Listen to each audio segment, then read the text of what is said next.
Party inquiry into the electoral system felt like pushing it into the long grass. I think it would feel like long grass to a lot of people. The reality is that you know what our election priorities were. One of them was wholesale political reform, including a reform of the electoral system. That remains a priority, and sensible, intelligent, committed political parties and politicians acting on behalf of a very large number of people in Britain who think the present system has failed us will go into a conversation making it absolutely clear that although the economy must be the number one priority, political reform, serious political reform, not a conversation about it, serious political reform must be part of the priority package too. But you've been duped by a major party before. Labour got your Roy Jenkins to get out and have a look at, and had precisely, and nothing happened. So you're not going to be persuaded by this bit, are you?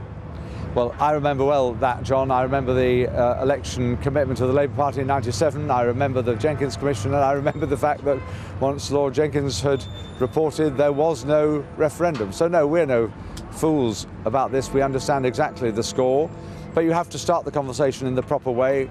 We made it clear we thought it was right for the party which had the largest number of seats and votes to initiate that process if they wished to.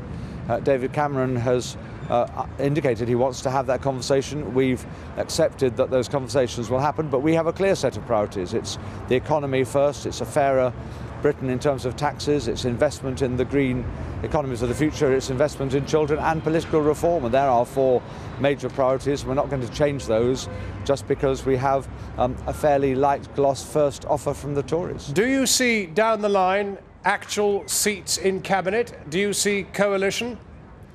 John, it's much too early to know where this will lead. We always said that that was never our priority. The priority is to get the change, the policies right. And that for us is far more important than seats in a cabinet or formal position in government. Of course, we stand for election to be in government. We want to be in government. And the British public have said that no single party should be able to govern this country on its own. So we're going to respect that and work with that. But it's policies that will come first. Policies that will be the subject of the discussion with the Conservatives when they take place, and policies which will be for us the test of whether they're serious about conversation or whether this is just window dressing and presentation. I hope they're serious, because they ought to be. We need political reform, and the Tory party needs it as much as Britain needs it. Do you think he meant it, or he was going through the motions today?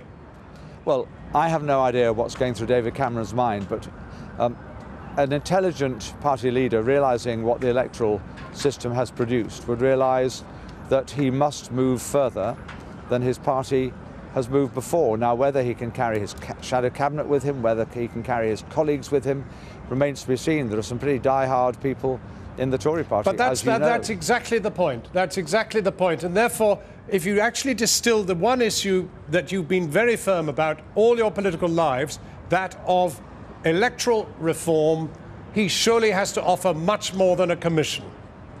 John, that would be my presumption. Simon Hughes of the Liberal Democrats talking to us earlier. The Shadow Business Secretary, Ken Clarke, joins us now from Nottingham. Halfway through the campaign, Ken Clarke, I was sitting in the second row of the news conference when you told us